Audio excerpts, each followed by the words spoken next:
Welcome back to another edition of the History Hound Presents. My name is Richard McLeod, and today we're going to do something a little bit different. As you know, I've been doing walking tours of Newmarket and area for, oh boy, about 30 years. And this is the first time that I'm going to do a virtual walking tour. Today we're going to take a look at Newmarket's designated properties. There are currently 43 that are designated. So we're going to take a look at those, and we're going to pretend that you're walking along with me, taking a look at these properties. I've arranged them in a logical order where we will be going along streets and taking a look at all the properties that are on that particular street before moving on to the next one. One great thing about this is that if you get tired, you can always put this on hold or come back to it another time and pick it up where you left off. So again, this is a new concept for me, the virtual Heritage Walk, and if this meets with your approval, I will do more. As I say, I've done many walking tours here in Newmarket, and I have lots of pictures and I have lots of information, of course, and so I can do more if this sort of thing is something that you enjoy.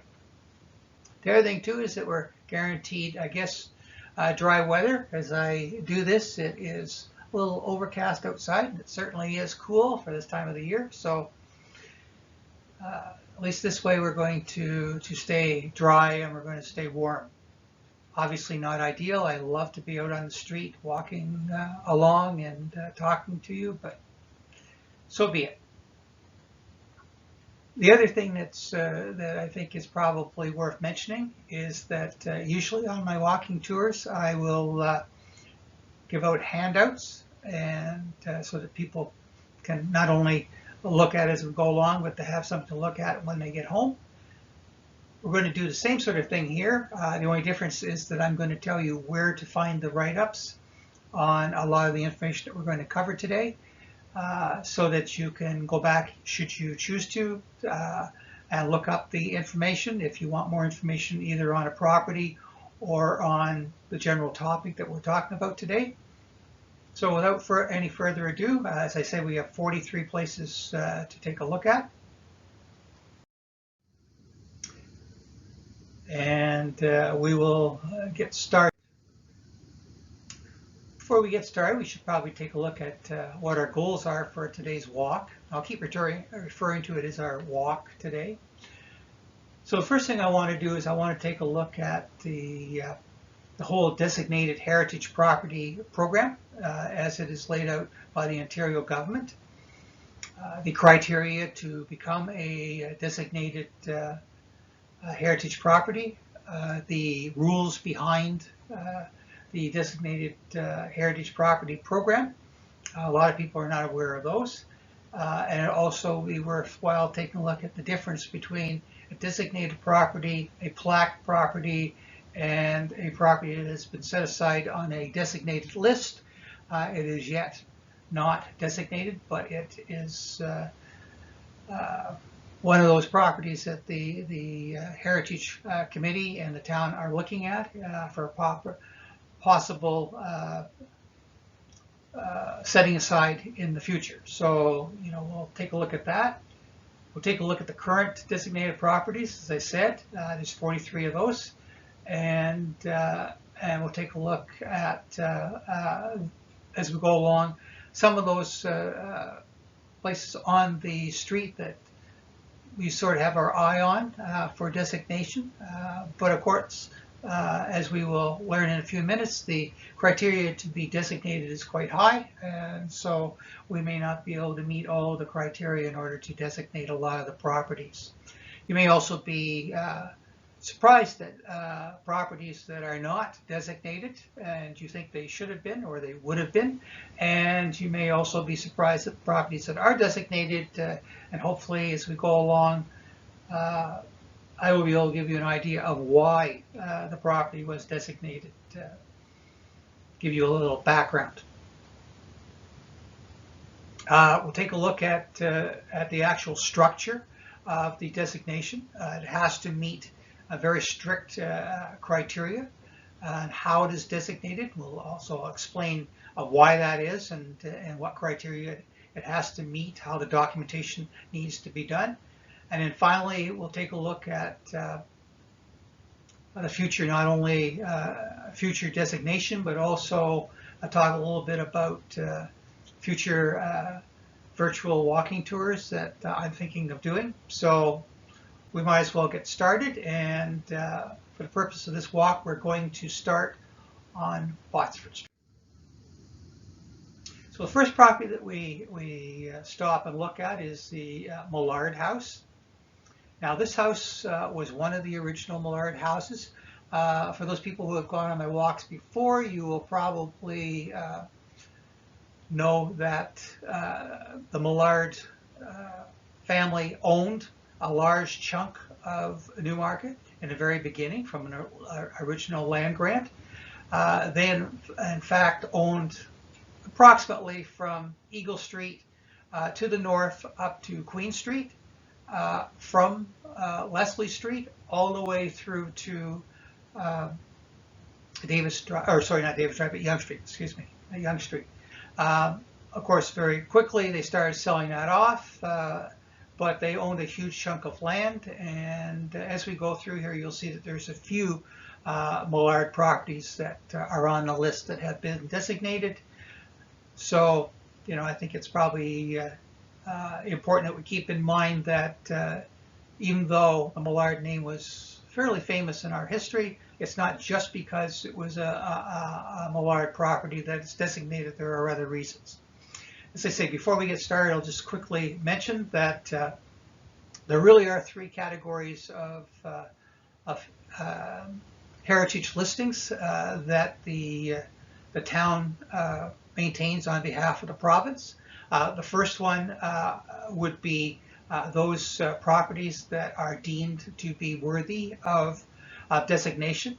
Designation essentially means that once the property is designated as a heritage property, a bylaw is passed specifically referring to that property. And once that bylaw is passed, that property is henceforth is covered by the law as to whether it can be remodeled, whether it can be obviously it can't be taken down. So it covers the property. Quite often the question that I get quite often is, well, if it's a designated property, does this mean you can't do anything to it? And that's one of the reasons why the specification of the property in the documentation that is done before it is designated is very important. All items that are unique to the property, or all items that pertain to the designation of the property, must be clearly set out in the documentation, and that documentation must be maintained as part of the bylaw to indicate why it was designated. So if a property was designated because it had a particular type of veranda or a specific type of windows, or it was a certain period or whatever, that would have to be laid out. And as we go through our walk today, I will attempt to tell you why it was designated. Why is that important? Because for two reasons. First of all, what it does is it makes sure that by law, whoever the owner is of this property cannot change those items of the property. That is the reason why it was designated. That is then sort of narrows down what you can and cannot do to the house or to the property. On the plus side, you could do, if what you want to do to the house does not change the things that are listed as the reasons for it being designated, you can go ahead. So I mean, I had a conversation once with a lady who said, you know, I'm thinking of buying a house which is designated, but I'm a little worried because it might be necessary for me to change the architecture a little bit. I may want to change the inside of the house. I may want to paint it. Certainly, in this case, this lady wanted to put a pool in. And of course, all of those things were perfectly all right, because as long as she didn't change what it was that specifically was laid out in the documents that indicated why it had been designated, she could go ahead. Obviously, a good idea to contact the town planning department and Heritage Newmarket to go over any plans that you might have. But really, the purpose of the program is to make sure that the house's essential features, the things that make it important or worth saving, are not disturbed. So this has to be done in minute detail, because of course what happens is that if what makes it special is the woodwork or the doorknobs or whatever it might be in the house, that needs to be specified in the documentation. If it isn't, then you're going to have problems later on if you try and govern this later on when you have the owner wants to do something. The other thing that I think is probably important to understand about designation is that a property cannot be designated against the wishes of the owner. Now that's important, I think, because we often hear of properties, not only in Newmarket, but all through the country, where the government or in this case the town wants to designate a property, and the owner may not want the property to be designated. So what will happen is that the town will give notice that they would like to designate. There essentially will likely be some sort of hearing in front of a government body, and at that point, it is the onus is on the town to explain to this tribunal why it is that they want to designate this property, what is special about that property. But the property owner can object to the designation. As well, as I mentioned before, if a property is designated and they meaning the homeowner, wants to do something to the property, and what they want to do is not specifically laid out in the documentation for the designation of the property, they could go to the board and argue that because it is not laid out, it is not protected, and therefore they should be able to do whatever they want. So as you can see, there's a real science to the writing of these designation paperwork, and we'll talk a little bit about that as we go along. We should differentiate a designated property from a plaqued property. A plaqued property, and this is where it gets confused, designated properties are quite often plaqued, but not all plaqued properties are designated. In fact, in order to get a plaque for your property, this is one of the services that the Heritage Committee offers through the town. If you have a house, and if the house is historic in some way or unique in some way, you can go to the Heritage Committee and you can ask for a plaque. What happens is that the Heritage Committee and the town planners will do research on your property, will ascertain as to what the pertinent facts are for your property, and in due time you will get a plaque for your property. This does not mean it's designated. This simply means that as a service to you, the property owner, the town and the Heritage Committee are offering you the opportunity to put a plaque on your property. Now I know the Heritage Committee over the last few years has been a little slow in fulfilling this responsibility, but I think this new group of people that are on the committee, I think that they have taken on the responsibility of doing this, and I would think that the backlog should be cleared pretty soon, and we should see a lot more plaques going up. And then the third category, of course, are those properties that are on what is essentially a very long list of properties which are listed of heritage interest. Now, again, just because your property is of heritage interest does not mean it's going to be designated.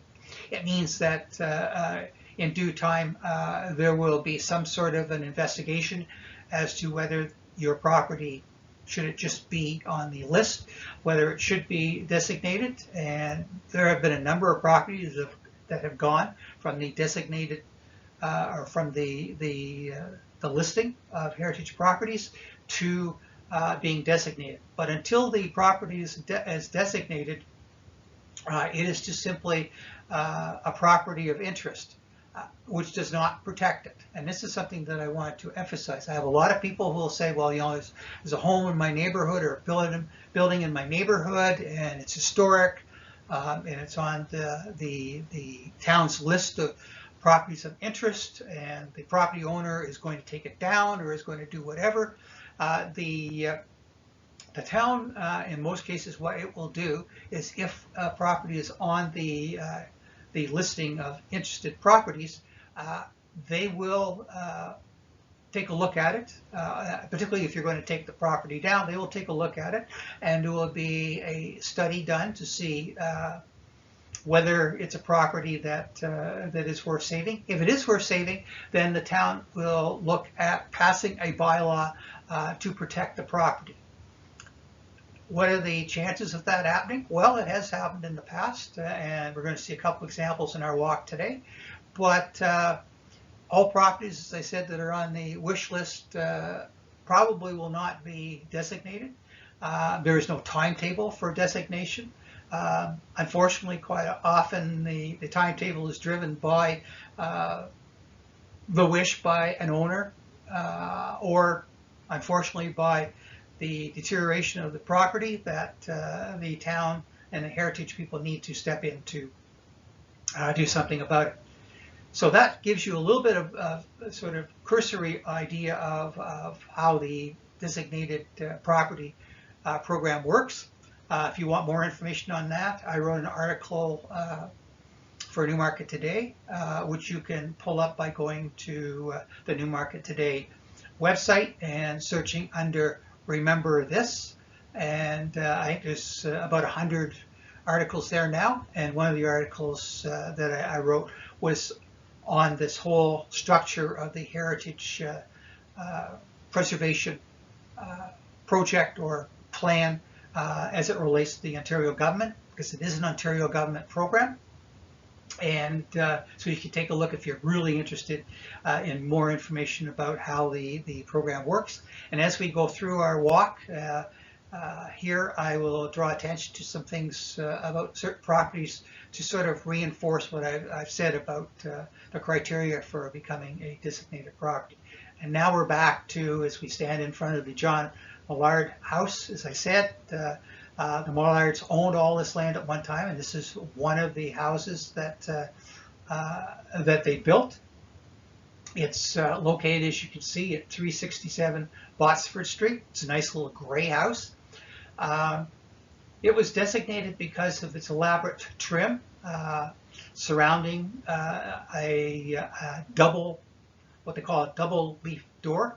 I guess I should tell you, I'm not really an architect. This was the forte of my uncle George Loosby, who was involved in the original designations of a number of these properties. So he was an architect and an engineer, so he could tell you more about this. So I'm just simply going to try and explain in layman's terms why it was designated. So again, as you can see, it's got double white doors. It's got an ornate trim on the property, and it was very interesting enough. It was an undertaker at one time. Mr. Millard was an undertaker, and after a fire, he moved for a short period of time his undertaking business to this house. It's a pretty little house, always well maintained. If we take a look at the information at the top, you'll see that the information in its file indicates its location at first. It says approximately when it was built, in this case 1870, is designated as residential. So if somebody came along and said, you know, I'd like to put a business in here, that would be a criteria for the people who govern these things to take a look at the proposal and decide whether that is a smart idea. And we'll talk a little bit more about that as we go along, about how they make those decisions. The designated bylaw we can see that it was designated in 1988 and dash 79. That indicates again that the year that it was designated was 1988, and its bylaw is number 79. So as they say, each one of these properties that's designated has a separate bylaw that has been passed by the Newmarket Council, which officially gives this legal standing, this property legal standing under the law, as I say. The other thing that's worth noting here in the description is reason for designation, and its reason for designation was architecture. The architecture is unique to the period. So, you know, these people, if they wanted to change the something about the house, they would have to be very careful that they didn't change the overall style of the house because it was designated because of the style of the house. And obviously, you know, documentation is much more elaborate than what I put down on the slides for our walking tour.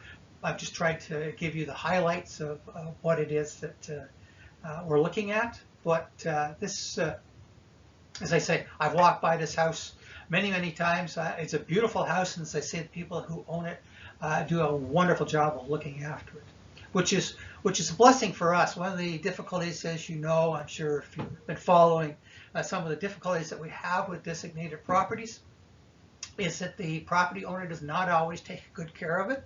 And you've probably heard the term demolition by neglect, and that certainly does happen. So we do have a number of people who keep an eye on these houses and make sure that they are being taken care of, but this is not a property that we would have to worry about at this point. Next property is the George Binns home. Mr. Binns owned a large, sort of old style, I guess you would call it a department store. He sold everything from washers and dryers to clothing to, you know, almost everything. If you take a look at the Newmarket era and the ads in the Newmarket area for a period of 30 years, you'll find that there almost always is an ad for his store. He was a major,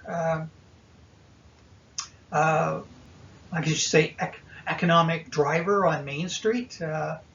So his property is just down the street, going to the east from the Millard House at 379 Bosford Street. Many of you may remember this house as being the house where Dr. Schofield lived. It was when I was a young boy. This house, as you can see, was built in 1852. It again is residential, or designated as residential. It was designated in 2017, and the reason for it being designated was the architecture of the property and also its historical connection to Mr. Binns, who was, as they say, a major economic force in the town for many, many years, and a merchant, as I say, on Newmarket. Specifically on this building, it's a two-story red brick. It's on stone rubble foundation. You're going to find a lot of the properties that we take a look at today are built on stone rubble foundation. In other words, what's happened is when they used to build houses, from what I understand back then, they would put a stone rubble underneath the house. This is for drainage purposes, of course, and also to I guess to make it more sturdy. The difficulty with this is that it was always very difficult to have a full basement for people who came along later because of the fact that it was actually sitting on bedrock. A number of the properties on Main Street that have been in the news lately it's been pointed out that they're sitting as well on stone rubble, and it can make it very susceptible to any type of demolition that's done in its area because of it sitting on a bed of rubble. Again, it's a two-story and it's got bay windows. The bay windows, as you can see, are quite unique and quite beautiful. It's got two gabled roofs. It's got what they call projecting eaves and brackets, which means that it has very pronounced eaves on all of the levels of the house. It's a beautiful house. And again, it's practically across the road from another house we're going to take a look in a few minutes at, which is the Simpson house, which is where, of course, Robert Simpson had his home when he was in Newmarket before he moved to Toronto and became famous. And again, another or the last item about this house is that it is got what are called oriel windows. These are specific shape and type of window. And again, not being an architect, I can't give you a whole lot of information about what is particularly unique about these windows, but I know that in the document, designation document, it goes to great length and explains that these windows need to be maintained, and it would make it very difficult for the owner of the house, I would think, to change the windows in any way, because it's specifically laid out in the designation documentation. So across the road from that is the Simpson house. For those people who have been reading my articles or have attended one of my presentations around town, Robert Simpson went on to found, of course, the Robert Simpson store down on Yonge Street at Queen Street in Toronto. It was famous. People used to go down there. I used to go down there at Christmas time and look at the windows, at the toys and everything, and the animation in the window. But a lot of people don't realize that he actually started here. He actually started on Main Street and had a store here on Main Street for a number of years until eventually, as you know, we had problems with fires on Main Street. This was sort of the Newmarket's idea of urban renewal. And so because of that, eventually he gave up rebuilding his buildings, his stores, and he moved to Toronto. And I'm sure he's happy he did, because his stores became one of the leading stores in North America. He did very, very well. If you take a look at this house, and this again is a beautiful house. It's 1.5 story. It's a double brick stone rubble foundation. Again, a rubble foundation. It's 3 bay, so it's got three separate sections that stick out. Again, draw attention to the door. The door is quite unique in the sense that it has windows on either side, and this is the original door. So this is pretty impressive. It has a bay window and a French window. It has what they call a bell cast roofed veranda. Gable roof. The shutters are unique to that period. So that's another thing that would need to be maintained by the owner to make sure that they were in keeping with the bylaw. And it actually, the house was restored in 1981, back even further to its original state. It was deteriorating a little bit, and the owner decided that they wanted to restore it. One of the interesting things about it that I can tell you from a personal point of view is one of our walks that we were doing when we actually could walk on the street and get fresh air. The owner came out and said, listened to me talking about the property and said, it was pretty hot, and said, would you like to come and take a look at the old pump? And they've actually got the original old pump, which still works, still connected to a artesian well. And let me tell you, that water was so cold, it had to be 90 degrees outside. But the water was so nice and cool that this was a great place to stop and have a rest for a few minutes. This is one of the great things about doing the walks is that you meet people along the way who either live in the house or know a lot about the house, and they give you a whole different perspective on the property. I guess different than what I have to say. And of course, the next time we take the walk, I remember what they had to say, and I add that to my discussions. This is a very unique property. This house is designated more for its inside than its outside, and I'll tell you why that is in a second. As you can see, we are continuing to move east on Botsford Street, and this house was built in 1839. It was it's designated, as I said, as being residential. It's designated because of its architecture and its historical value. So I'll tell you both a little bit about both. Again, the outside I think looks pretty impressive. 2 stories, 3 bays. You know, I'm not going to go through every property and go through its architectural significance. Probably got a gabled roof, whatever. I want to point out some things that probably you're not going to get from the just a simple look at this house.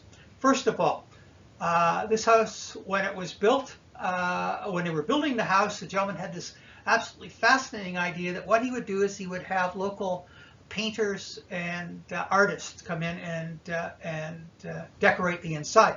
So while the walls were still, the plaster was still wet, he had artists come in and paint the walls inside.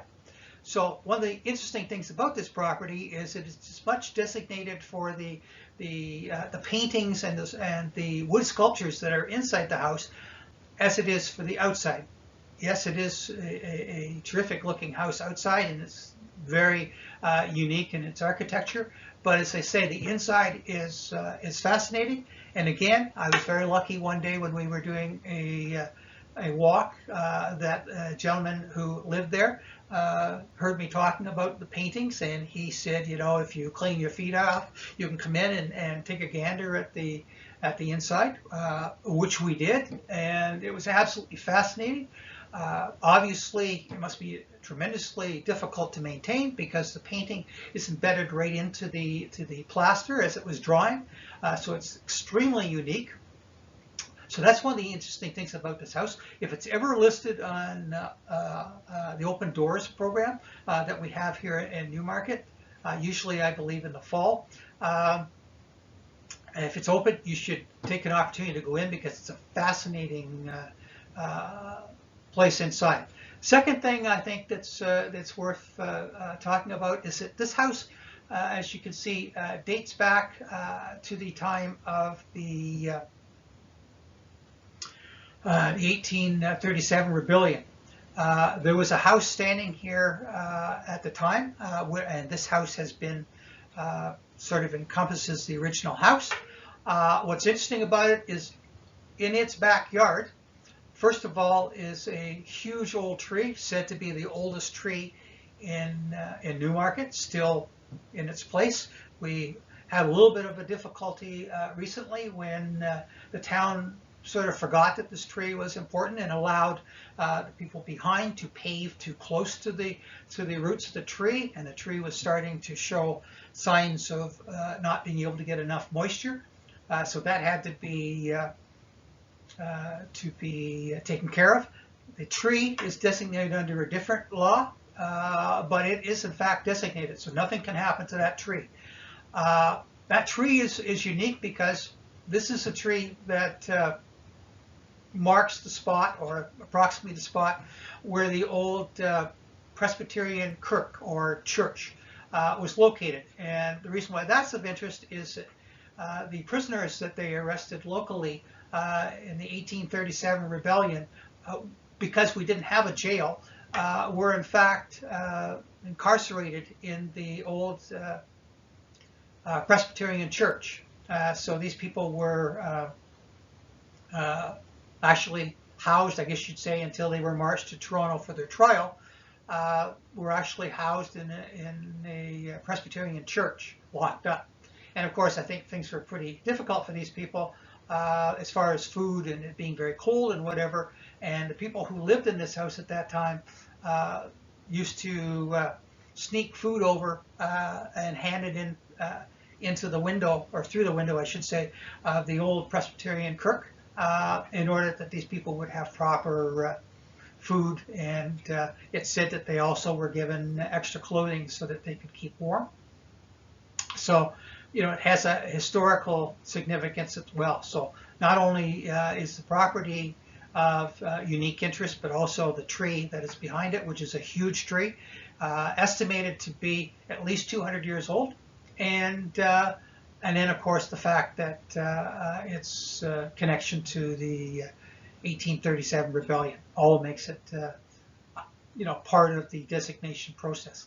Obviously, anybody who bought this house would have to be willing to maintain the art, you know, wood carvings and the paintings that are inside the house. Nobody would ever be able to buy this house and disturb those because they are so unique. As we continue down Bosford Street, we come to the Old Town Hall, and there's not a lot, you know, that I can tell you about the Old Town Hall that you probably don't know as well. If you want to know more about the Old Town Hall, I wrote an article about the Old Town Hall for Newmarket Today. So if you go to Newmarket Today, as I said, you can look at the article that I wrote on the Old Town Hall. It's like a cat, I guess you'd say, in the sense that it's got more than 7 lives, because, or 9 lives, I should say, because certainly even as long as I've been alive, there's been plans to take this down, to, you know, to do something else with it, but it's still there. Thank goodness it's still there. It originally was built to be a town meeting hall and to be part of the farmers market.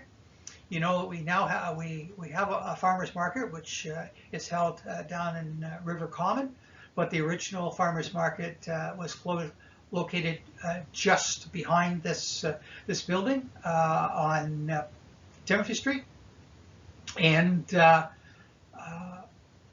the tables were set up within this building to accommodate the people with their produce.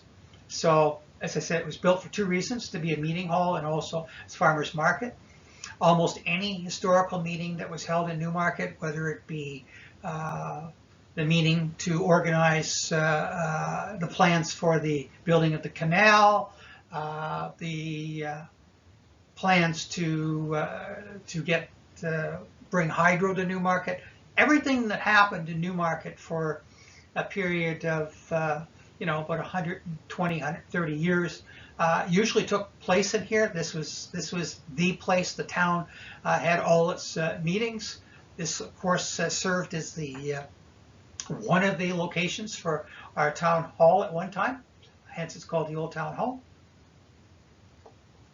Maybe many people remember at the back of this building was the Newmarket Jail. When I was a young man, this is where the jail was, behind this property attached to it, but facing on to Timothy Street. When they did the remodeling of this building and brought it up to code and got rid of the asbestos and did all those things that you need to do with old buildings, they were able to keep part of the old jail, the bars actually, in the basement, and they kept, strangely enough, the graffiti that had been written on some of the cells. So, you know, if you haven't been down into the basement of this building, you should go down there and take a look at the old jail. It's a fascinating building. Still continues to host gatherings. I've done presentations in this building. It's a great place to do presentations. As you can see, it was originally built in 1883. It's obviously been designated because of its architectural value, but also the context within our history. As I say, so many great events have happened here in this building. The interesting thing two things actually. One is that at about the time when they were talking about taking it down, they finally decided that they would renovate it. It's been renovated twice. It was renovated in 1982. And then again, as you know, it was renovated a few years ago. The renovation a few years ago was quite extensive, and they built the extension to the rear of the building, and they restored the second floor where the meetings used to take place, and also where we used to have court. This is where you, if somebody was called to go to court, you would go to this building before they built the new courthouse out on Eagle Street. This is where the courts were held. And again, this is where, as well, the town was located, its town hall. So this is where town meetings would take place, of course. So as they say, it was renovated in 1982, and it was renovated, just a few years ago. The thing that I have sort of a personal connection to is that back in the 50s, the building had fallen into disrepair, and one of the things that they thought they needed to do is to take the bell tower out because it was going to fall down as it was. And the bell tower actually was gone from the 1950s until 1984. In 1984, as part of a project the town wanted to look into, they wanted to put the tower back up. And of course, what happens a lot of times when they're looking at renovations to old buildings, they're talking about spending a great deal of money. But this is a good story, I think, because what happened was that my Uncle George Loosby stepped forward and said, I've got old sketches of the original bell tower, so I can design a new bell tower to go up there, which will be an exact replica of the bell tower, and as well, I can't see any reason why the town works department couldn't build it. We don't need some heritage specialist to come in and do it. We can have the town do it, and that's exactly what happened. The town rebuilt this, and many of you might remember them putting it back up. The town rebuilt the tower, and the bell that is actually in it is the old bell from the Alexander Muir. So there is, in fact, a bell in the bell tower. So again, this is one of the buildings that you would see on the tour that we take of designated properties. And as you can see, this was designated back in 1999. And it was designated primarily because the people who were interested in heritage wanted to make sure that all this talk of taking it down got no further. Now we're going to turn on to Church Street, and this is the Jackson House. This is an interesting house for two reasons. First of all, as you can see, a lot of things about the house are unique. Beauty of this being a video is that you can go back and read everything, go through it again, read everything, or you could stop the video and take a look. So I won't spend a lot of time on this, but as you can see, this is quite a unique house. But again, this was designated because Erastus Jackson was the owner of the Newmarket Era. He was the owner / editor of the paper for a number of years. And then his son took it over. There were a couple of occasions where Mr. Jackson thought he had sold the paper to other people, and those other people, I guess, didn't like the newspaper business, and so he ended up with the paper back. Being the editor of the paper, he was, in fact, I guess you'd say the conscience of the community.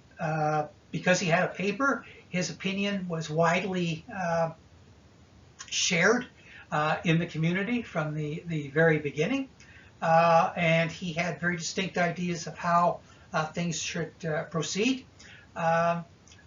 The article that is coming out this weekend for the Newmarket today, by the time you listen to this, you probably will have read the article, talks about Confederation, and he was very pro-Confederation as opposed to annexation with the United States, and so the paper of the time comes out in favor of Confederation and the bringing together of the everybody, all the provinces together. He hosted, as part of the paper, he hosted famous people coming to Newmarket to speak.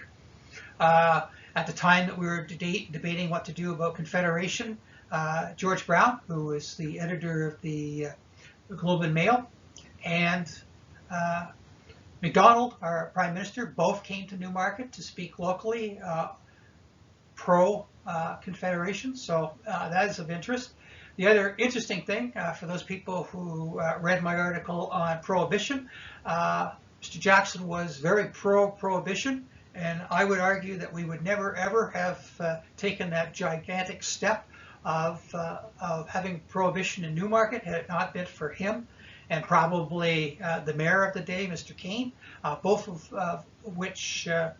those people pushed the idea of Prohibition, and I guess they pushed it in such an effective way that it wasn't until the 1950s that we actually got rid of Prohibition and we were able to drink in this town.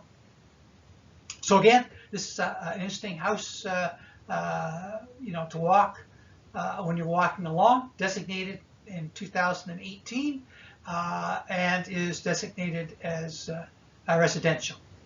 So at this point, there are people living in there. This house, were it to be suggested that it be used for offices or commercial use, they would have to get an okay from the heritage people. This house is a beautiful little house. It's located again on Church Street. It's called the Dales or the Plater House. And again, it looks like I think it looks like a cake. This picture doesn't do justice. I sort of cut off the beautiful tower that it has on it, but it's just like a gingerbread house. It was built in 1880. The inside is equally as interesting as the outside. Beautiful bay windows, beautiful veranda. I've been inside the house. The lady who lives there, Mrs. Campbell, has done an excellent job of maintaining the interior. It looks beautiful. This was a property a lot of us were very worried about because you probably know, and you certainly would see if we were walking along, that right next door to that they are building the new townhouses and the condominium where the King George School was. And we were very concerned that their work so close to this property might damage this property, and so we had to keep a really close look on what was happening to make sure that everything was all right.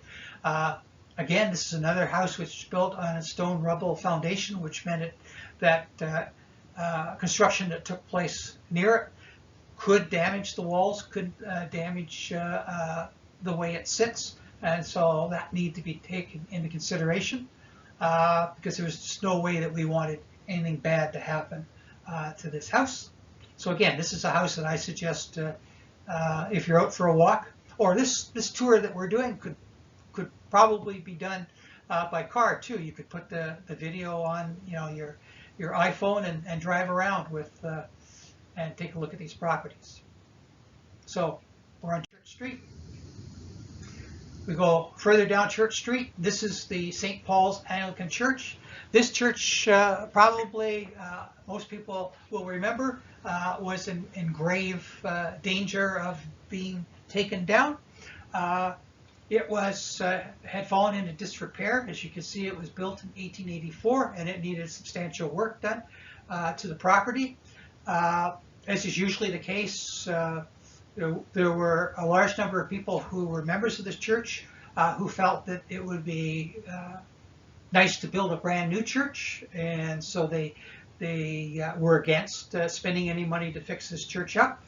But thank goodness a committee was struck of people who wanted to maintain this house or this church for historical reasons, and they prevailed. and they were able to raise money through their own initiatives and also through grants, and they were able to fix the place up. And it is an incredible building. I could probably spend an hour and a half just talking about this building. It's one of my favorite buildings in Newmarket. Designated as religious, of course, built in 1884. Its actual address is on Darcy Street, but it is actually at the corner of Darcy and Church Street. It's built in Gothic architecture. Probably it's famous, or I think it's famous for its stained glass windows. A number of its windows honor local pioneers of this town.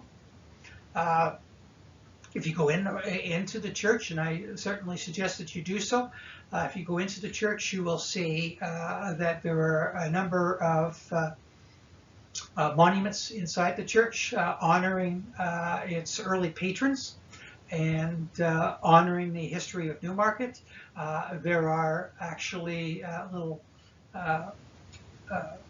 areas where historic items have been placed in the safekeeping of the church.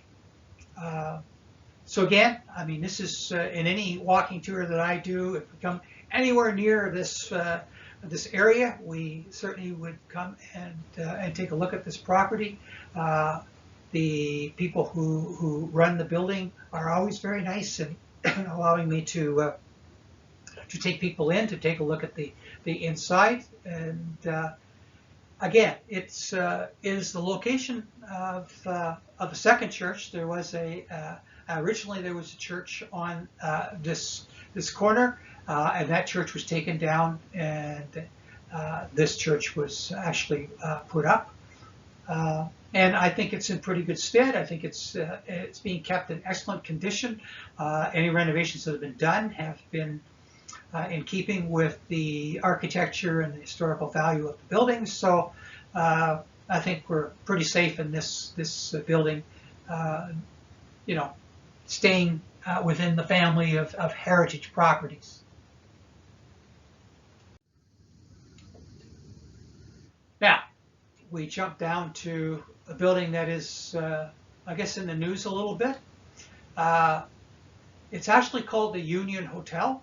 The hotel, as you can see, was built in 1882. It's designated, of course, as commercial. The gentleman that built this property, his name was James Flanagan, good Irish name. It was designated in 2018.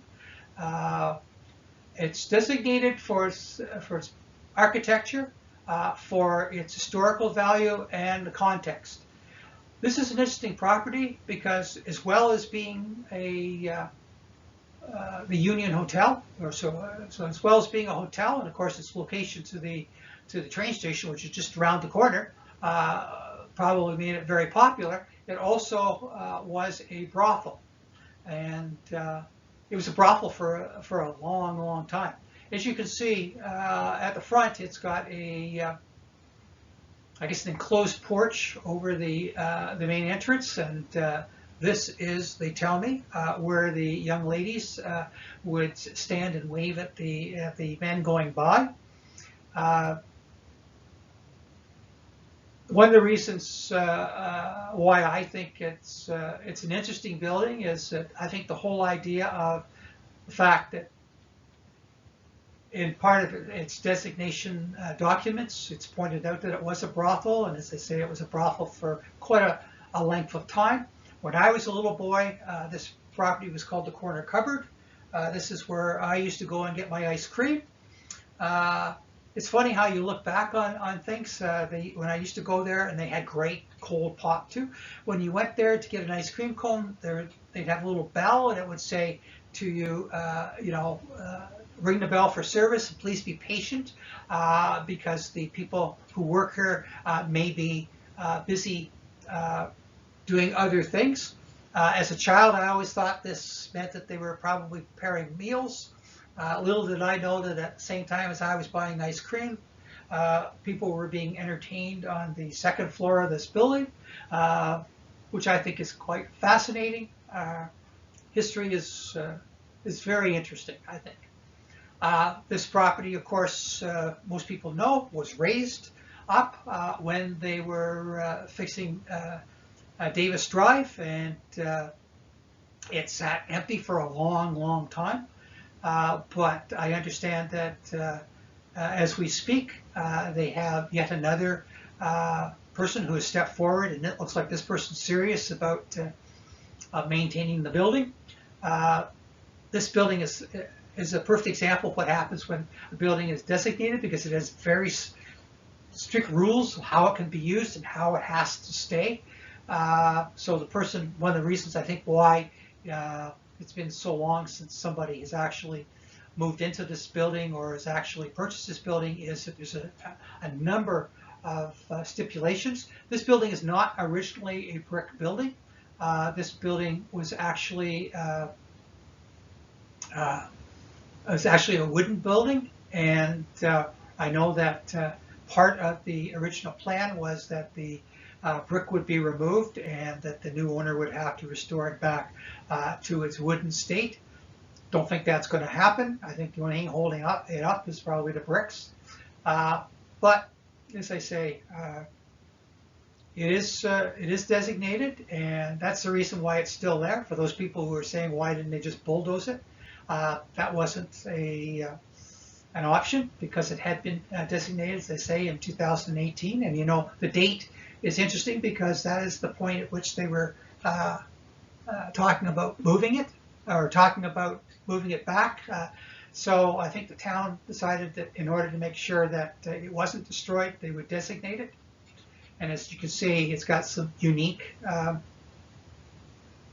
characteristics to the property. If you've been inside, it's interesting inside. It gives you an idea of what old hotels look like, with the huge reception area and then rooms off a corridor on the bottom floor, and on the top floor, of course, lots of rooms. I think the story about it being a brothel and this covered veranda on the second floor, I think, is more than enough reason to make sure that nobody damages it. I'm hoping that it is restored back to its original situation, and because, to be honest with you, it's a bit of an eyesore at this point, but hopefully they're going to see their way clear to fix it up and make it look nice.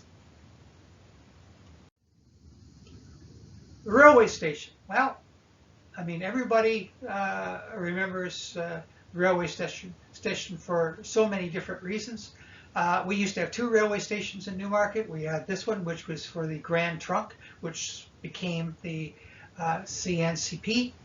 But and we had a second one, of course, on Bothford Street, which was used by the Metropolitan Railway. But this one was built. This particular one was built in 1900. There were two previous railway stations at the same location, but this particular one was built in 1900. Its architecture is unique. It's unique in the sense that it's representative of what railway stations looked like back in that period. There's very few of them left. A lot of places around Canada have taken down their old railway stations, maybe put up a new one, maybe got rid of it altogether.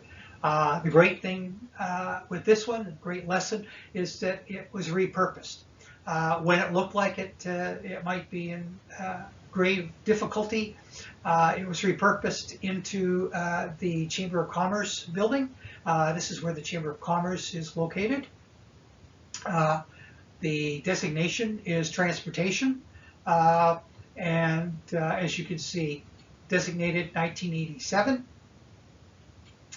It's a single-story, what they call stick frame, so it's wooden building, and it's got wood cladding in picturesque patterns.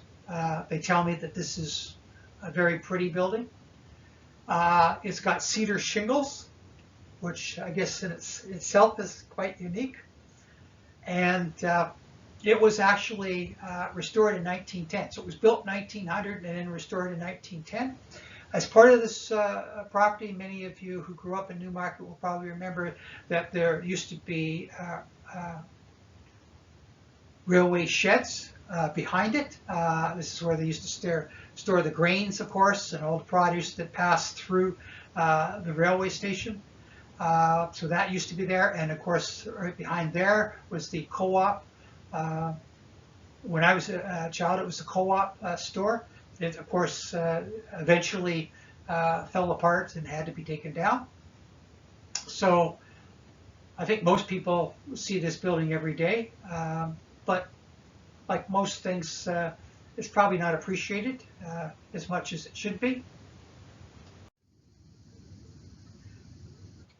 Okay, we want to rate out to Yonge Street. We're going to take a look at a few properties on Yonge Street. Now, as you can see, Yonge Street is no longer what it used to be, and I've written articles about Yonge Street. Again, you can go to Newmarket today and take a look at the articles I've written on Yonge Street. But this particular property is the George Dawson House. It used to be located on Yonge Street. It was moved behind where Staples is. Name of the road is called Dawson Manor Boulevard. So it was moved back there. The original idea was that they would build they meaning the town, would build a little heritage village where they would move all the old buildings.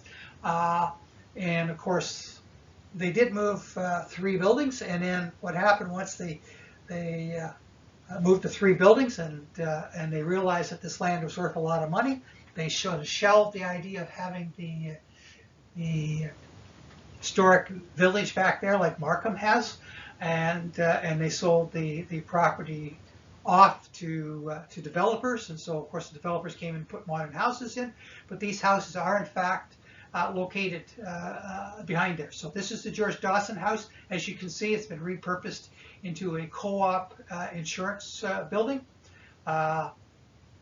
Many of you might remember it being located on Yonge Street. It used to be on a large property. I wrote an article about George Dawson, so again, you may want to read if you want to know more information about George Dawson. Quite a unique character. The John Dawson House, or the Manor, again, located same area behind the Staples building on Dawson Manor. And this building was Dr. Dawson's house. And again, it was moved from Yonge Street here to this particular property. So now it's safe, and again has been repurposed. This is probably what the future is going to bring: the moving of properties, or probably the repurposing of properties into commercial or other uses. But specifically, we need to take a look at whether it is feasible to move properties. Because I appreciate that the progress needs to take place, but it seems a shame if the building is still in proper condition that we just simply demolish it. We should move it, in my opinion. And that's just simply my opinion. As you can see, there are unique things about it, and you can read this yourself. The two parts of it had to be removed because they could not be moved along with the building. It used to have a kitchen in the cellar, and of course they lost that. And there used to be a wing that was built at the back of the property, and again, they weren't able to move that when they moved this house, and so it was lost. But otherwise, it's in it's in its proper situation. It dates back to 1837, as you can see, and it was designated in 1991. And then the final building, and this is a picture of the building in its original location. This is called Bonshaw House. Many of you may remember it as being Dr. Ballard's house on Yonge Street. It was built in 1841. Again, it was moved back behind Staples, so you can go and take a look at this house as well. I must admit it doesn't look quite as impressive as it did when it sat on the huge property that it had on Yonge Street. Now it's just lost in with a lot of modern houses, but still is a beautiful property. It's unique because it looks like an old South Carolina mansion, which I think is pretty interesting. If you take a look at the pillars at the front, that's interesting.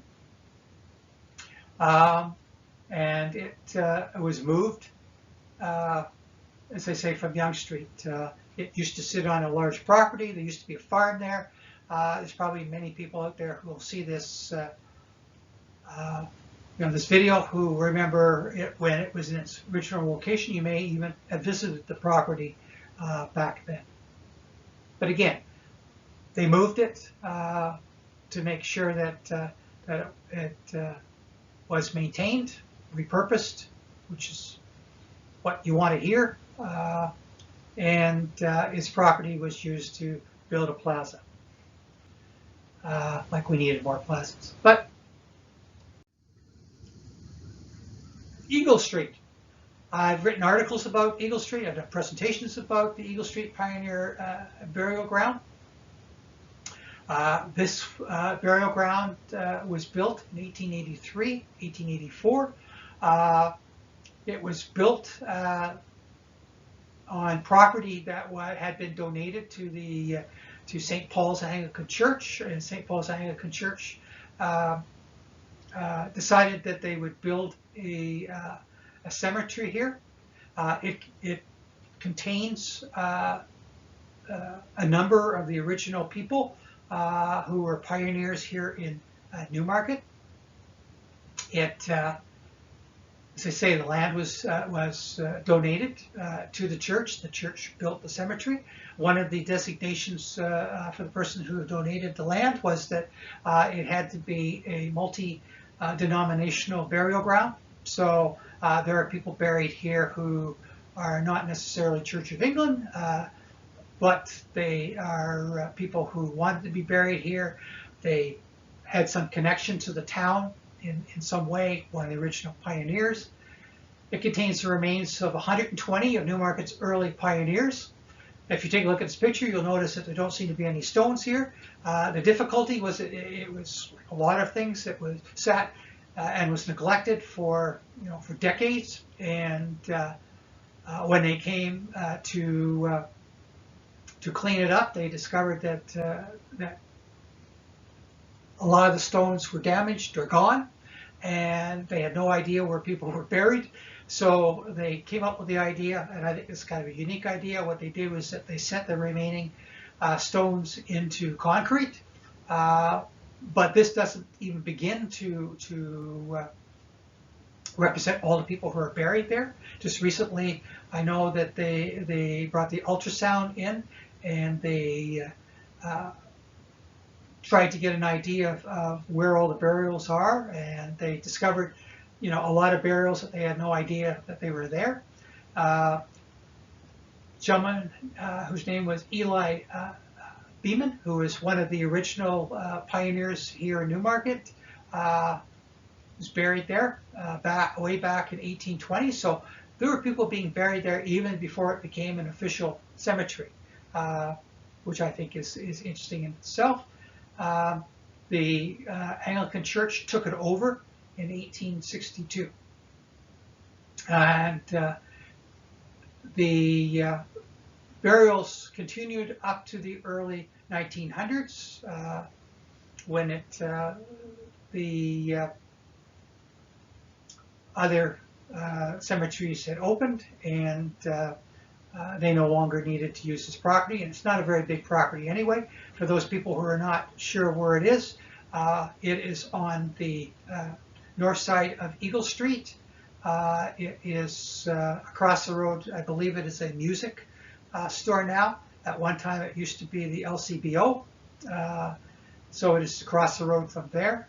It's a beautiful area. So if you're out and about, it's a great area to walk through, to take a look around.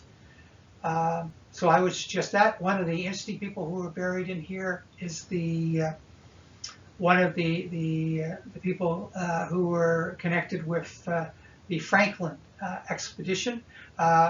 Franklin, and they just found his two ships. Franklin actually stopped and stayed over in Newmarket on his way north to join the crew. He stayed in the Hill House, which is, of course, still located on Eagle Street, down by Church Street, the oldest house in Newmarket. Incidentally, it is not designated, and I'll mention that in a few minutes why it's not. But he stayed in that house, and his widow paid for a stone to be erected in his honor in this cemetery. So that makes it of added interest, I think. This is the Brooks Howard Millard house. Again, I won't go into a lot of details. Beautiful house. The two things I think that are interesting. First of all, it's built of local brick, which I think is kind of interesting. If you're interested in the local brick, I wrote an article on the Stickwood Brickworks. It was best known for the fact that it was a yellow color. This house was built in 1885, as you can see. It's still residential. I believe this is the house where our former mayor lives. It is on the south side of Eagle Street, just a little bit to the west of Lorne Avenue. And it was built by a descendant of Timothy Millard, who at one time owned all of this land. So the Millard family built a number of houses on their properties, or their huge property. This is just one of them. And again, it is designated because of its architectural value and the fact that its connection to Timothy Millard. And as I say, it was designated in 2004. Now, this is another house which was relocated. This house was originally on North Main Street. It's called the Hollingshead House. It's now located at the corner of Eagle Street and Church. It would be on the northeast corner. It's used by Habitat for Humanity. It's a property that was moved to this location by the Heritage people, and was, as I say, was designated to be reused by Habitat for Humanity. Great property. It used to be part of a farm, as you can see. It's plank construction, which makes it unique. As I say, it's an historical property. The Hollingshead family were very early settlers here in Newmarket, and it hopefully is not the last historic property that they're able to pick up and move and repurpose for some good cause. Those people who grew up in Newmarket, you probably remember that one time on this corner there was an old gas station. I guess they weren't very good at containing the oil and all of the chemicals that came out of a gas station. So this property sat vacant for years and years and years because of the fact that the land was contaminated or seen to be contaminated. So I don't think they really wanted to build anything really permanent on this property. And eventually they decided that they would clean the property up a little bit and they would put this property there. So again, built in the early 1800s, so it is an old house, and I think it's quite interesting. I've been inside once, inside the house. It was rebuilt and remodeled by local craftsmen, and it's quite impressive. This is the Eli Gorham house. Of course, this is another of the original houses. This is located appropriately on Gorham Street. This house has been referred to in a number of the articles that I've done on the history of Newmarket. And again, this is an original house on Gorham Street.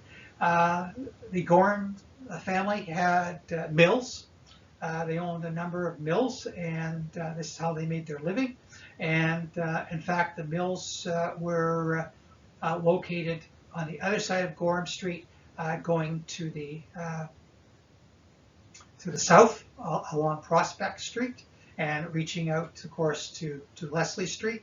A number of their mills, you can still see parts of the mills. They're still around. For how much longer, I don't know, but there are remnants of some of the mills around. Property, as you can see, this was designated for its historical value, its connection to the Gorham family, and also for its architecture, because it's an example of an early structure here in Newmarket. They tell me that it's a Gothic revival style. Still designated as residential. There's still people living there. Designated in 2006. Additions have been made to the house by various people who have owned it, but as I mentioned in the very beginning of our talk here, the owners have been sure to keep all of the aspects of the property that were deemed to be unique, and so therefore they were allowed to make additions to the property. So that's another one that, you know, if you're out walking and about, you should take a look at. The Bogart House. And of course, this is another one with a story. House, one of the original houses in the area, built in 1839. At least this house is built 1839. Originally, it was an original house that was built. Again, the Bogarts established Bogartown, and John Bogart, in essence, was one of the first settlers in the area. This is a house that has kind of a sad story, in a sense that it was owned eventually by a former teacher at Newmarket High, Mr. Bill Elliott, and I guess he allowed the house to fall into disrepair, and by the time he passed, it became apparent that the house was in terrible, terrible shape. The property was sold because it was a large area that went with the house. It was sold to a developer. The developer wanted to remove the house. Heritage stepped forward and said, you can't remove the house because it's of historical value. So it either needs to be moved or it needs to be fixed. And therein started the problems. Of course, the developer didn't want to fix it. They were willing to put a care in there to indicate that the house was once there, but they didn't want to fix it. And there wasn't a lot of agreement with the heritage community either, because the house was in such disrepair that it was believed that there wasn't much left of the original house. So, you know, arguments took place as to whether it should be saved. As well, over the years, a number of you know, long before it was designated, the house was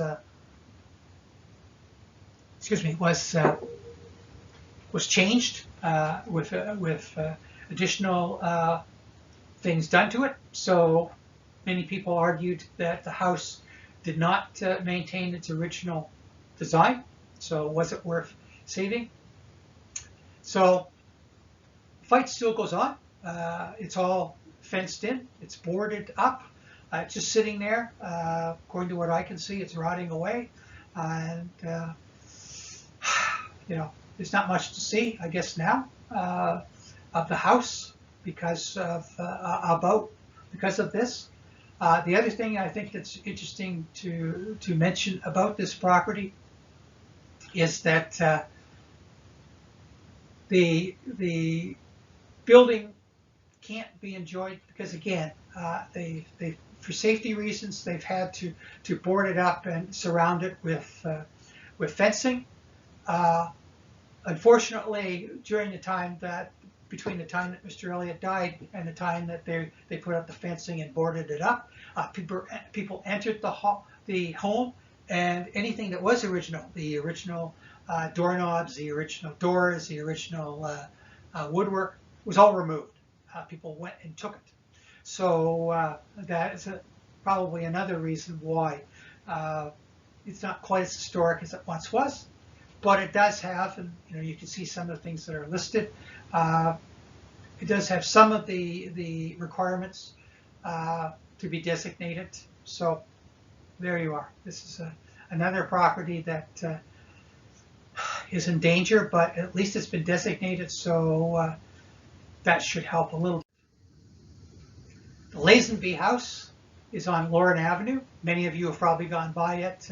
As you can see, there's a large tree in front of it, so it's kind of hard to see. It's a fairly recent house, 1917, designated in 2008. It's designated because of its architectural value. It's 1.5 story residence. I'm not going to read all of it to you, but basically they tell me the design is unique. It's got a lot of unique aspects to the house. So a house doesn't need to be old in order to be designated. What it needs to have is unique features, features that perhaps you don't find elsewhere locally, or if it represented a school of architecture that is not around anymore, that's another reason. It's worth pausing to mention as well that you notice that, and I should have mentioned this earlier, designated properties don't have to be houses, they don't have to be buildings. They can be cemeteries, pieces of land. To be designated, as I say, it just has to be historic, unique, and have some meaning for the local heritage of the area. So that leaves a lot of things open to be designated if the town decided to do so. I had mentioned that the house at Liberty, or the tree at the Liberty Hall on Bosworth Street was designated. It's designated as a tree, but it's designated because it's historic. It's considered historic. So again, I won't spend much time with this, but this is a house that's unique, and so therefore has been designated. This is a cute little house. I love this house. This is at the corner of Lauren Avenue and Park. It's on the west side of the street, southwest corner of the street. And again, this house was owned by Levi Rogers. He was a member of the original Rogers family, who of course brought all the settlers to Newmarket, the Quakers. Levi Rogers was a Quaker. It was built in 1889. It's designated as residential, designated in 1992, as you can see. It's a 2-story brick house, and it originally was not brick. It originally was in what they call rough cast, or what we would probably call stucco now. It's got a complex gable roof. It was renovated in 1926. The people who owned this property have maintained the property and have kept all the unique aspects of it. Those people who have passed by in the past few years may have noticed that there were renovations that were being done there. The renovations were in keeping with its historical designation. Nothing that was designated was touched, and if anything was touched, it was put back the way it was, and it was fixed. So it's as I say, it's a beautiful house, and it's one of those houses that as you go by, if you're driving by, it really stands out as a beautiful house. It would have been a shame if anything had happened to it. Stuart Scott School. The school was built in 1923, one of the first schools in Newmarket, designated as an institutional landmark, designated, as I say, in 2005, both for its architecture and its historical value. The school was actually named after Dr. Stuart Scott. Dr. Stuart Scott actually lived on Main Street. He was a local doctor. He sat on the school board. He also sat on the York Region Medical Association board, and he was instrumental in the growth of the school system in Newmarket, and so the school was named after him, Stuart Scott. Cornerstone of this building was laid by Sir William Mulock, who at that time had retired from politics, and was in his 80s and was a Supreme Court Chief Justice of the Supreme Court of Ontario, and he laid the cornerstone for this property.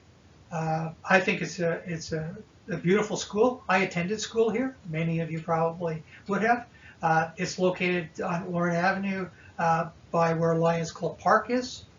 And again, a lot of great memories here.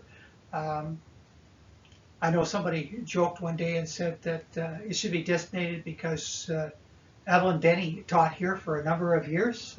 I would say probably it's haunted by Evelyn Denny, but it is a fabulous building, and it would have been a shame if it had not been maintained, because it's one of the original schools in Newmarket, and it's reminiscent of what schools look like in the past. This is the Henry Thompson House, and again, this house is on Lydia Street. There's a number of old houses on Lydia Street. This is the only one that is designated. It was built in 1864. Awful lot of old houses on Lydia Street dating back to that same period. It was actually designated in 1990. It's designated as residential.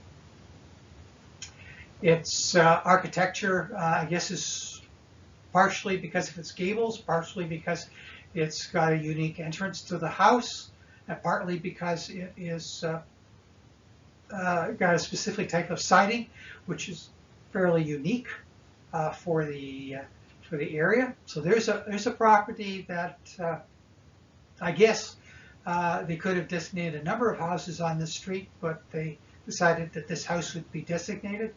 I'm not sure. Someone told me at one point that the reason why this house was designated was that the owner of the property had actually brought to the town's attention the fact that this house was unique and that it really should be saved. If that is the case, kudos to those people. I wish more people did that, but this house has been designated, and as I say, it's representative of a number of houses exactly like it on the street.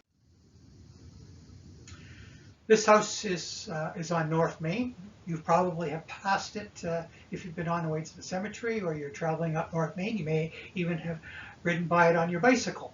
So it's on North Main. It was built in 1847. It's residential. People actually live there. Designated in 1982. Again, built on stone rubble. It is indicative of what the farmhouses looked like back that period of time.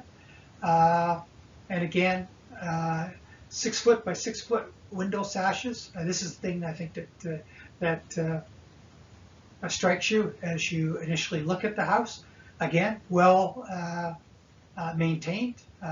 Lots of modern buildings around it, but this house is being very well maintained. So again, this is another house that is well worth checking out as you're going by. If you are a connoisseur of architecture, you're going to love all these buildings that I'm pointing out to you. Even if you're not into architecture, just the uniqueness of them, I think, is worth checking out. Louisby Memorial. Now, this property belonged to my family. My grandfather apprenticed here in the late 1800s and actually took it over in the early 1900s. It's designated because of its unique architecture. The front of it is called Boomtown style, reminiscent of the type of buildings they used to build in prairie towns. There used to be 4 of these buildings in Newmarket. All of the other ones have gone. The most recent one that looked like this was the front of the ERA office, which was located just south of the Roadhouse and Rose. It burned, of course, in a fire in the 50s, and this is the last one left. My grandfather, when the ERA office burned, said now I'll never be able to do anything to this building because they're going to designate this building, and I'm probably never ever going to be able to fix it. The building has been restored by the Thompson family, who bought it when our family sold it, but it is in tough shape.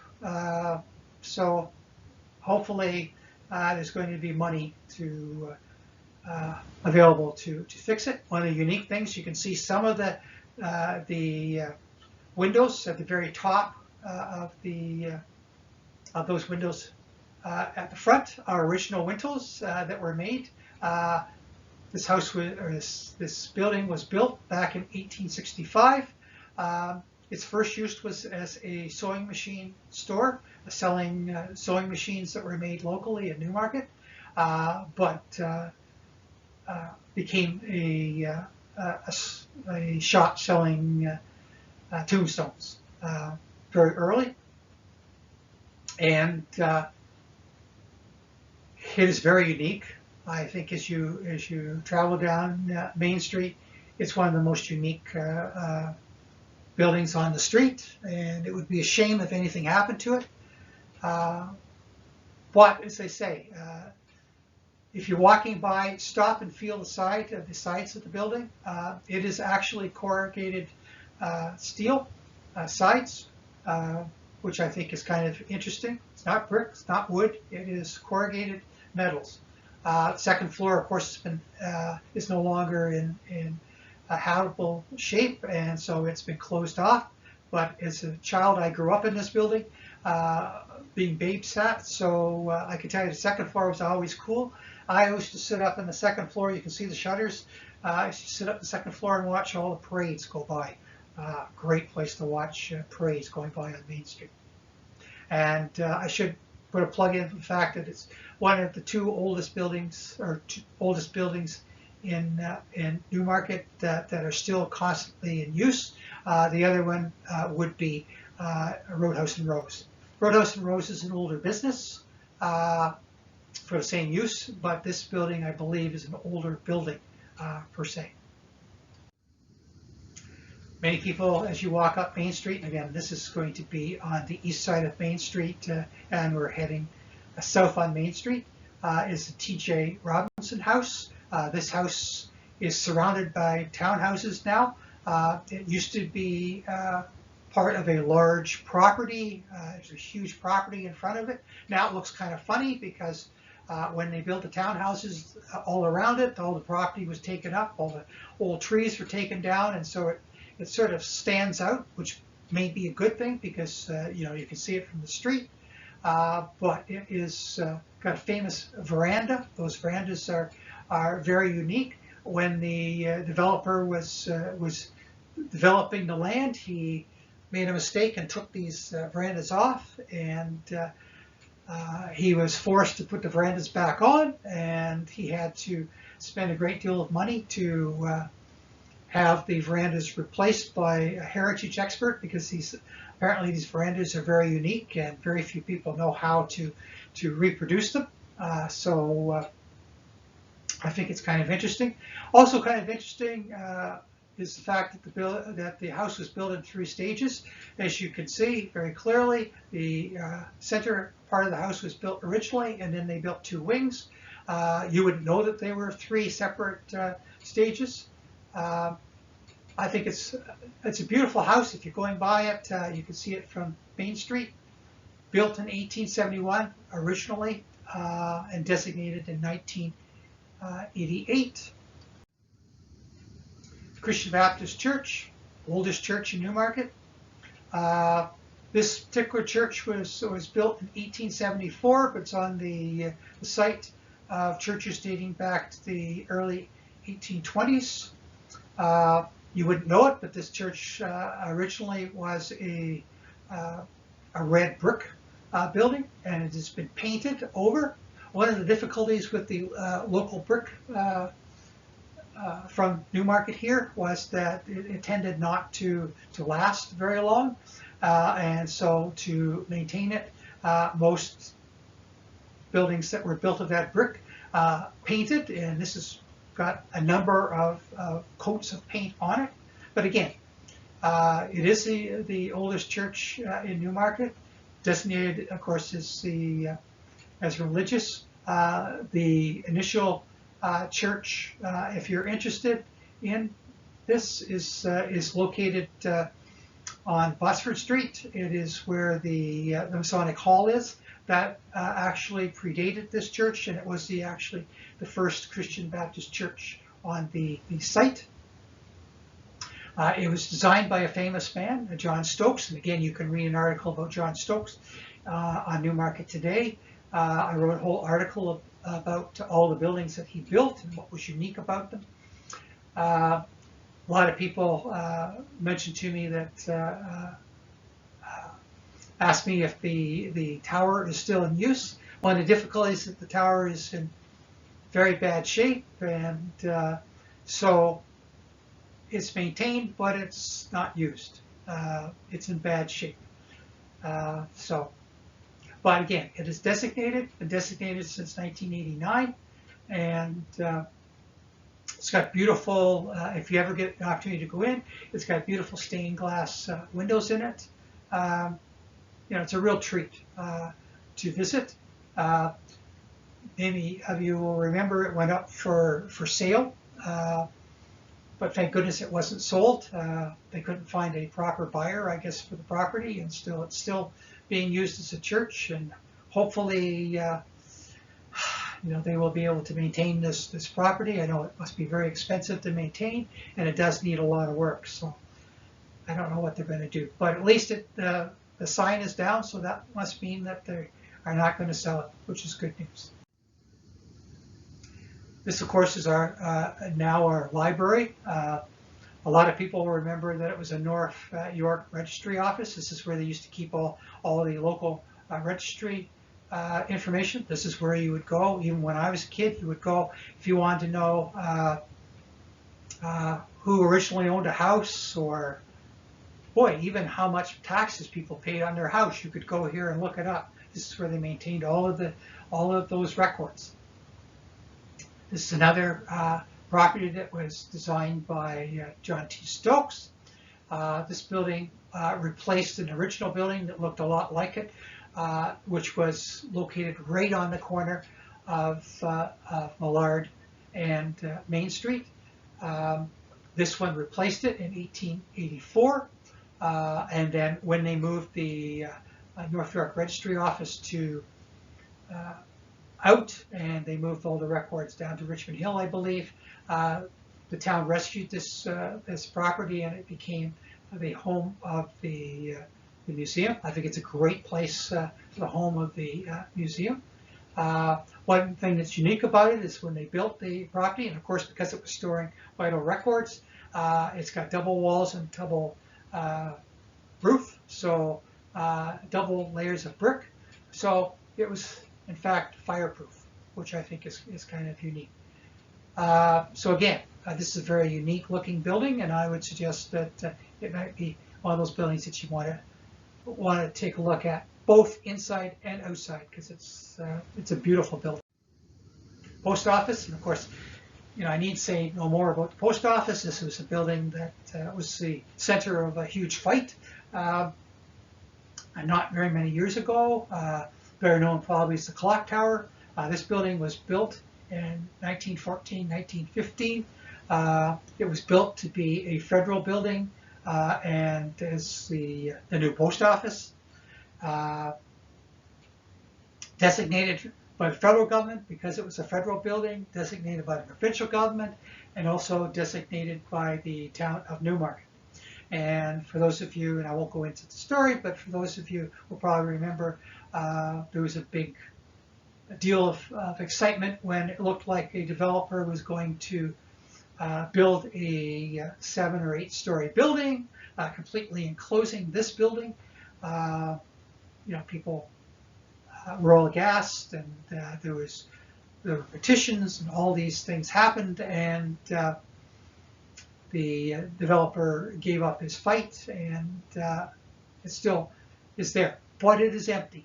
And how well it's being maintained is probably the key question right now, whether it's being maintained properly. But let's hope so.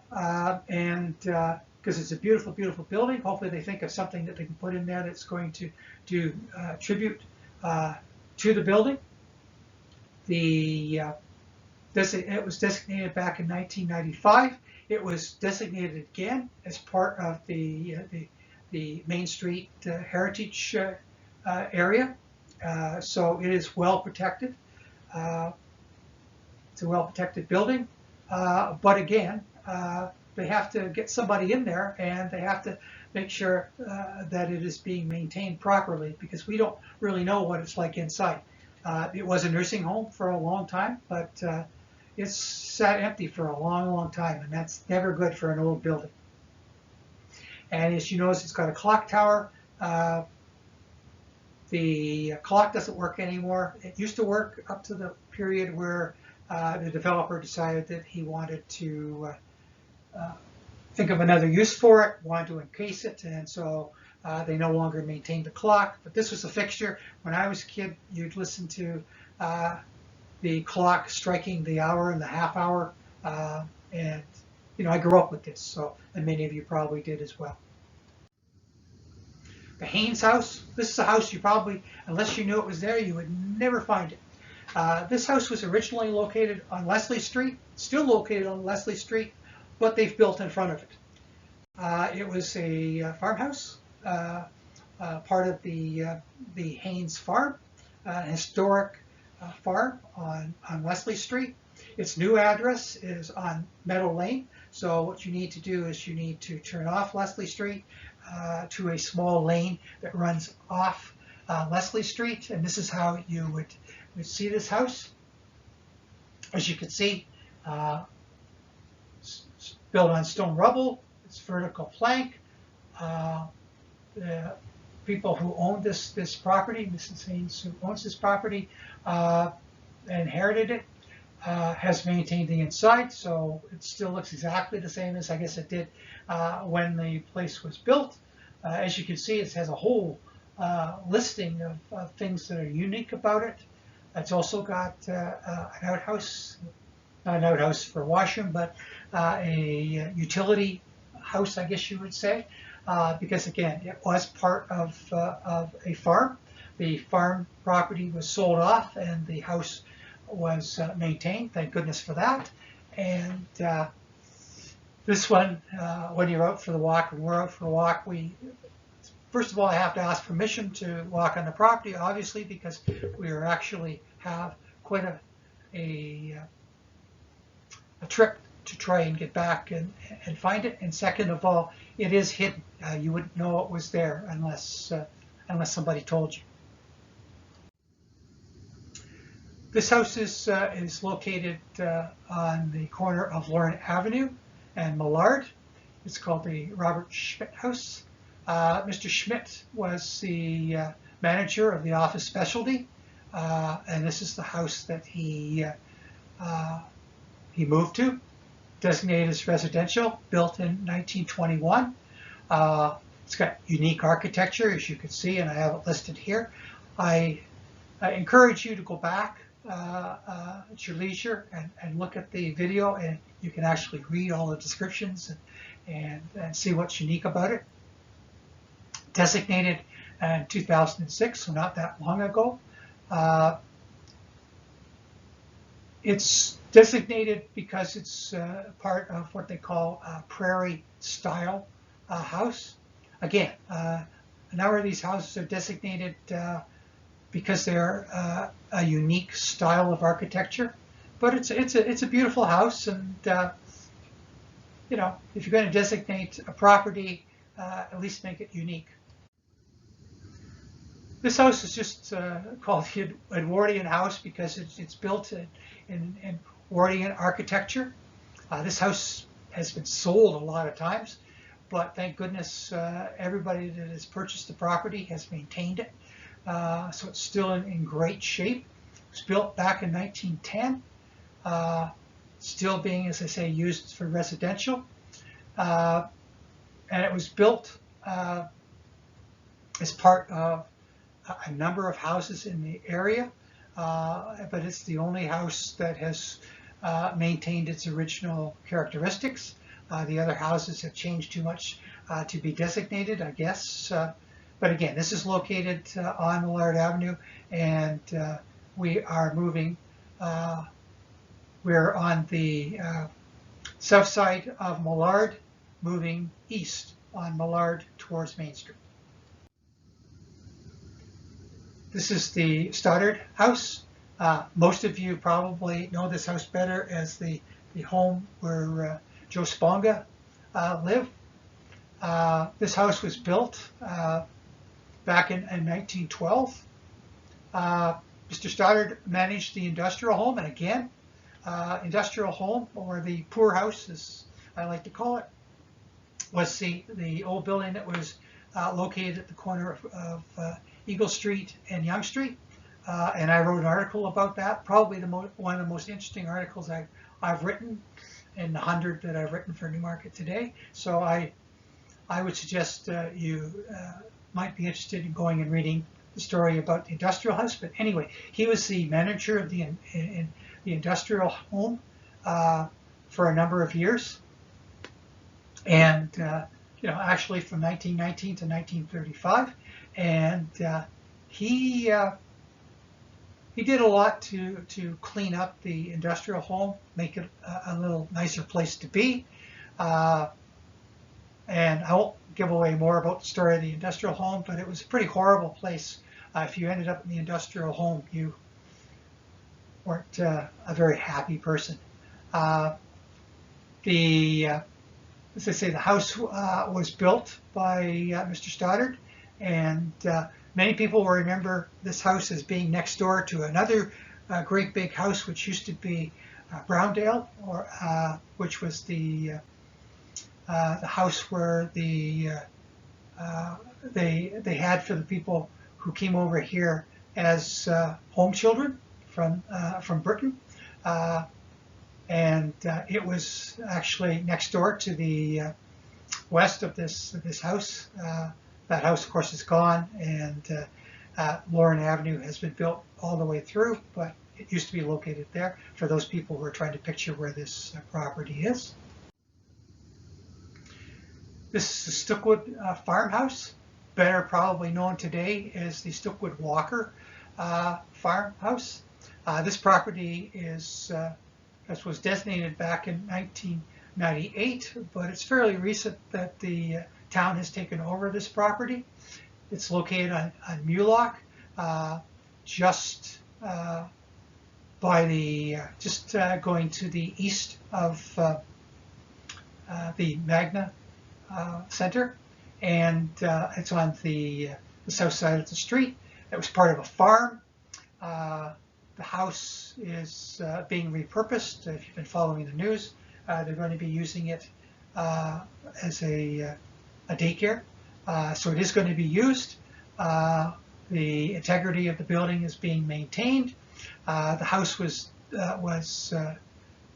passed along to the town by the Walker sisters, who were relatives of the builder of the home. And I think that it's an extremely unique house. It's a house I haven't had an opportunity to get up close to in a number of years because there's constantly things going on preparing the area for construction of houses around it and whatever. But it was also had a old barn, you may remember, but the barn burned down. Sadly, it burned down, and they never replaced the barn.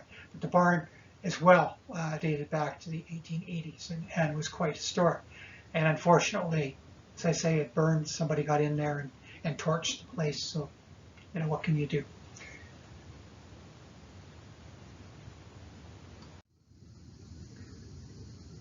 Next one is King George School. Most people know where this is. This is at the corner of Park and Church, and or I guess this building doesn't really look like this anymore. Sort of like this. It's being turned into condominiums, upscale condominiums, and they have built townhouses all around it. I mentioned it once before when we were talking about the Dales Plater House, which is just around the corner. They have decided that they would turn this building into a 2 stories of luxury condominiums, or flats, if you're European, I guess flats. It was built in 1912. Its original name was, originally there was a wooden building, and it was replaced by a stone building. So there's been a schoolhouse on this property for a number of years, designated in 1986. It's an excellent example of an early 20th century school architecture. It's a 2-story building. It contains 6 classrooms. Many of you may have gone to this school. I certainly did. Had 6 classrooms, 2 on the 2nd floor, 2 on the main floor, and 2 in the basement. And it's red brick on a limestone foundation. It's a beautiful building. Doesn't quite look like that anymore, but certainly worth checking out. The Isaac Silver House. Now, there's a number of Isaac Silver houses. This one is designated, but Isaac Silver was what we would call nowadays an entrepreneur. He built houses throughout Newmarket, built them and then sold them. Most of the houses that he built have been plaqued, indicating that they are Isaac Silver houses. You might have one in your neighborhood, so it's worthwhile keeping an eye to see if there's one in your neighborhood. This particular one that's designated is located at 220 Prospect Street. Of course, it's residential. It was designated in 1988. What's unique about it? Well, you can see it's a pretty neat looking house. It's clapboard a house. It's got elaborate wood trim. He did a very good job in building houses. I'll tell you where there's 2 other houses that he built and are quite unique, although they are not designated, are on Darcy Street.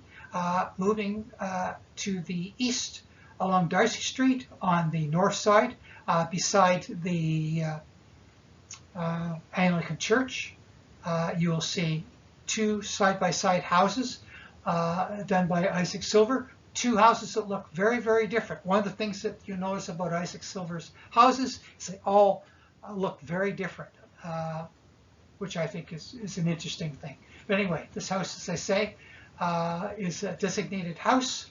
I guess, again, maybe this is one of those situations where they just picked the house and designated it, but it was representative of a number of houses that he built. The Marsden House, which is on 221 Prospect Street. This is an example of what they call a carpenter, Italian carpenter construction house. This means something, I guess, to architects. Of the period between 1840 and 1870. It was built in 1850, so that makes sense. Designated in 2009. Thing that I think is interesting in the designation, it says that the house was built from plans from a book, that the people that built it found the plans in a book, an architectural book, and built it. The house was built by a gentleman named John Marsden. He owned a local mill and was a prominent local figure. As you probably know, if you know anything about the history of Newmarket, one of the first businesses that opened in Newmarket, and there were a number of them, well, there are actually 2. One were bars. We had a lot of bars and hotels, and the second one were mills, because of course Newmarket was completely surrounded by agricultural land. These people need to have some place to bring their grains to be converted into flour, or if you were cutting down wood, you needed some place to cut your wood into planks to be able to build with it. So mills were quite prevalent, and These people made a lot of money. That's what this gentleman did. Mr. Marsden owned a local mill. The radial arch, again, this is an example, not a house. It is a unique structure. This is at 505 Queen Street. It was built in 1909 to accommodate the Metropolitan Electric Railway. It was a way for the railway to get over what was then a much larger river, Holland River. It was designated back in 1997. Like most property or most designated properties, there's a story. At one time, the town wanted to remove this, and there was a huge fight as to whether it should be removed. It is unique. It was built, as I say, in 1909 by the Toronto and York Radial Railway Company, or the Metropolitan Railway is what most people know it as. It's a modern example of a functional bridge. What it was one of the first bridges ever built of concrete. It's freestanding, as you can see, which is kind of unique. It was built specifically for this purpose. And it's only for the Metropolitan Railway, which of course went from Toronto all the way to Sutton. There's only one other bridge like this that was built. Both of them were built specifically for them. And as I say, they're freestanding. One of the problems they have with this, of course, they have to keep painting it because it constantly gets covered with graffiti. Maybe you've gone down there. Maybe you used to go down there as a youth and smoke or hang out. But it is unique, and I'm glad that they kept it. This is just an area. There's nothing built there. It's at 605 Shrigley Street. For those people who are trying to picture that, it is next door to, I believe it was called the Cove. It sold fish and chips. And it was the location of the Shrigley Brickworks. And I've mentioned a couple times in this presentation about the local brickworks that we had here in Newmarket, where a number of buildings and houses were built of local brick. This is where the brickworks was located. It's currently a wetlands. Because it is a wetlands, chances that anybody's going to build on it are remote. But just to be absolutely sure that it would never be built upon, they designated it. The brickworks was actually built back in 1885. What you can do if you take a walk through there is you can actually see some faint signs of where the buildings were. So as I say, it was fairly unique. One of the difficulties, as I say, Newmarket had was fires. It took us a long time to figure out that wood burned, and so this gentleman made a lot of money because he came along, set up a brickworks, and the local homeowners and building owners decided, hey, maybe we should build a brick. Maybe our properties won't burn if we build with brick. And so that's exactly what they did.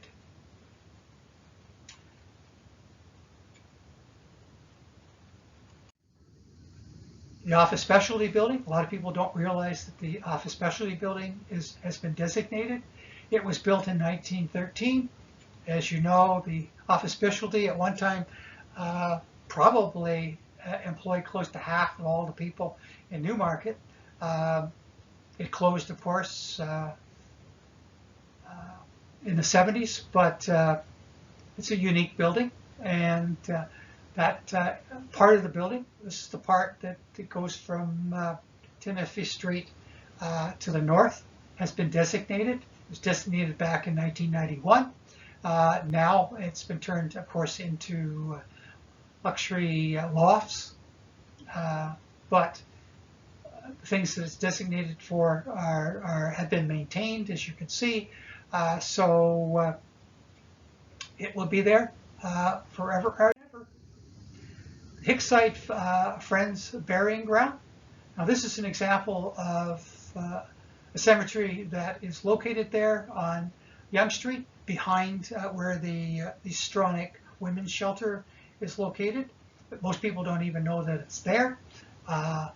It was part of the Hickside Friends meeting house, which was located there. It was actually called Armitage back then, and the building, unfortunately, long before we had historical designation, it fell apart, and they eventually took it down. But they saved the burial ground. A lot of famous or locally famous people are buried in here. But what you need to do is you need to go behind the Stronach building, and then there's some steps up. It's raised if you want to get in and take a look at this property. Yeah, as I say, it was established way back in 1832, so it's a pretty old place. And the Hickside Quakers were sort of a split group from the Yonge Street Quakers, and of course the Quaker Meeting House that the second group belonged to is still there. Somehow it was able to survive. The William Mulock House, and you've heard so much about the William Mulock House, it is not probably worth my spending a lot of time. I wrote several articles on William Mulock and his house, so if you go to Newmarket today, you can read the articles not only on the house but also on the man himself. The house was designated for its architectural values, but also because this was his house as well. Before it was his house, it was a Rogers house, one of the original settlers of Newmarket. So the property is unique in that it maintains the original land grant that was given to the Rogers family way back in 1800. So recently been purchased, of course, by the town, and you're going to be hearing lots about it in the coming years. They're going to put a park there apparently, and they're going to fix up the house. So that's pretty exciting. It was designated back in 2003. This particular house was built in the 1870s, and when Mr. Mulock bought the house, he enlarged the house. It's quite a large house now. Maybe many of you went to visit the house when they had the open house in the springtime. And but again, it's designated, and I don't need to go into all the wonderful things about it, but it's something to keep an eye on. The Quaker Meeting House. The Quaker Meeting House is still there. It was built in 1811. This is the second meeting house that was there. Believe it or not, there was a meeting house there before. Next door to it, as you probably are aware, is a Quaker burial ground. And again, it is original. It dates back to when the original meeting house was there, so it dates back to 1801, 1802. The cemetery does, or the burial property does. It's a single-story frame. What's unique about it has two doors. As you probably know, the Quaker belief was that males entered through one door, females through the other. The building is split in half. Half of the building was where the males sat. Half of the building is where the females sat. And they quite often have open houses. It's very unique to go and see. As I say, it's one of the oldest buildings that we have in Newmarket. It's been still maintained perfectly. If you go inside, you'll see what a Quaker meeting house looked like. It was one of the major meeting houses in all of Ontario. And the fact that it still exists and it didn't burn down is absolutely amazing. One of those things that we should be truly grateful for. And then our last stop on our walking tour is Maple Gables, better known probably as the home of Ernie Crosland. Before Ernie Crosland, it belonged to the Rogers family. It's an old house. It's at the corner of Millard Avenue and at Yonge Street. It's on the northwest corner. I believe there is a pub that has been recently gone in there and is using the building. This house once sat on a huge piece of farmland. That farmland, of course, was sold off to build Glenway. Many of you probably remember when there was a farm there raising prize cattle, but that was sold off and Glenway was built. But this was the home of Ernie Crosland. Before that, he bought it from John Bowser. John Bowser built the Empire State Building. He was the designer of the Empire State Building. He built it, and so he was famous. He also was involved in the building and the remodeling of the old military camp into reusable houses, turning it into a subdivision. So I would say that this is a very historic house, and I think it's a fitting place to stop. But usually when we're doing our walking tours, I usually like to end my walking tour close to a restaurant or a pub so that people can rest their feet and have a drink. So with that, we finish our tour. I know it's been 2 hours, but hopefully you will watch a little bit at a time so that you get a feel for the whole thing. We have a couple plans before I leave you. A couple plans in the future. I would like to do a walking tour of what they call the Newmarket Heritage area. So that will include all the old buildings on Main Street. We'll go one by one as we did here and talk about when they were built and what businesses have done business in those buildings. As well, I would like to do one on specifically on the downtown area of Newmarket. So we would do Church Street, Timothy, Botsford, and Park, and Mullard, and we would do a walking tour that way. So again, I hope that you enjoyed this virtual walking tour. Please let me know if you enjoyed it so that I can know whether I should do more of these. This takes a little time to put together, so I'd like to know that people look at it. I know it's very long. I probably should have cut this into 2, but I didn't. So watch it over a period of time, and hopefully it's interesting enough that you want to go back and take a look. Anyway, thank you very much. Thanks go out to all those people over the years who have put together this heritage listing. Please support the Heritage Committee and the Heritage Newmarket group so that we can keep these houses and we can educate the public on them. And we'll see you again. Stay safe.